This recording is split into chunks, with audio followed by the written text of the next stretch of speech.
Corona का नया variant JN.1 फिर से अपने पैर फंसा रहा है। हिंदुस्तान में भी कई राज्यों में इसके मामले मिले हैं। सबसे ज्यादा गोवा में मिले हैं 19 मामले, महाराष्ट्र में भी एक मामला है।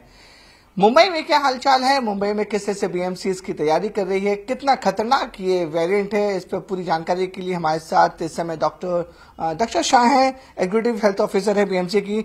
मैम, सबसे पहले ये सवाल खड़ा हो रहा है कि आखिरकार जो नया वेरिएंट है JN.1 वो कितना खतरनाक है? किस तरह से लोग इससे दूर हो सकते हैं? तो पहले तो मैं बताना चाहूंगी कि ये जो JN.1 वेरिएंट है, जो प्राप्त जानकारी है, तो WHO ने उसे वेरिएंट ऑफ इंटरेस्ट डिक्लेयर किया है। और ये अभी तक के जो केसेस देखे हैं जो वो खूब सौम्य और माइल्ड प्रकार के हैं, तो इतनी सिवियरिटी या इतना टेंशन या इतना डरने की बात नहीं है।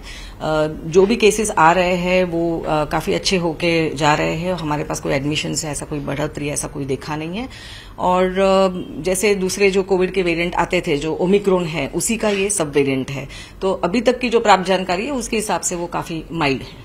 मैम, ओमिक्रॉन जो वेरिएंट था वो काफी तेजी से फैलता था। क्या ये जो नया वेरिएंट है JN.1 वो भी क्या काफी तेजी से फैलेगा? सिम्टम्स क्या होंगे? पहले से जो वायरस है उसमें डिफरेंसेस क्या रहेंगे इसमें? तो ये सारी जानकारी तो जैसे जैसे हमें मालूम पड़ेगी, क्योंकि काफी जो हमारे ICMR के डॉक्टर्स है और बाकी के जो एजेंसीज है वो उसे देख रहे हैं, और थोड़ी से और जानकारी जैसे मिले तो वो मालूम पड़ेगा। बट अभी तक की जो जानकारी है उससे ऐसा लग रहा है कि काफी माइल्ड है और उसके लिए कोई घबराने की बात नहीं। जो वैक्सीनेटेड हैं, जिन्होंने वैक्सीन ली है, क्या उनको ये अफेक्ट करेगा?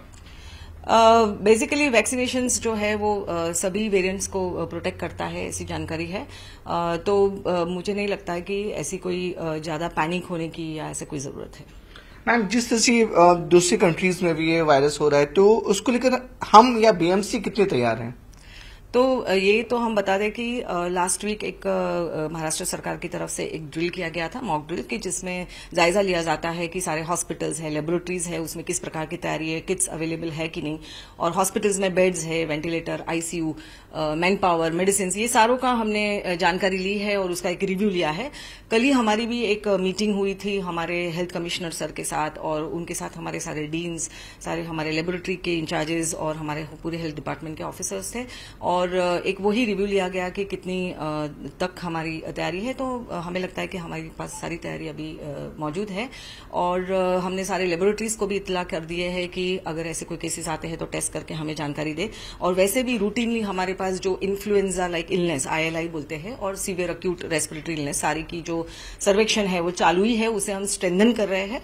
और ज्यादा से ज्यादा ऐसे केसेस अगर जो पाए गए तो उसकी जानकारी हमें दे। तो सारी लेबोरेटरीज को ये इत्तला दी गई है कि उन्होंने, और जैसे हमारे पास मुंबई में प्राइवेट लेबोरेटरीज भी है, तो वो सारे हमें केसेस रिपोर्ट ऑलरेडी कर रहे हैं। और जिस तरह से केंद्र सरकार की सूचना आएगी और अगर जरूर पड़े तो हम जो होल जीनोम सीक्वेंसिंग है वो टेस्टिंग भी करने को रेडी है। और हमारे पास खुद की एक कस्तूरबा लैब में भी ये वाली जो टेस्ट है वो हो सकती है। तो इस तरह से सारी तैयारी मौजूद है, और हम चाहते हैं कि लोग थोड़ा सतर्क रहे। बाकी कोई घबराने की बात नहीं है, पैनिक होने की बात नहीं है। मैम, कोई जैसे जितने से गवर्नमेंट हॉस्पिटल हमारे पास, किसी गवर्नमेंट में स्टैंड बाई मोड में कि इन केस अगर पेशेंट्स बढ़ते तो उनके लिए अलग वार्ड, अलग बेड, ये सब करने की तैयारी?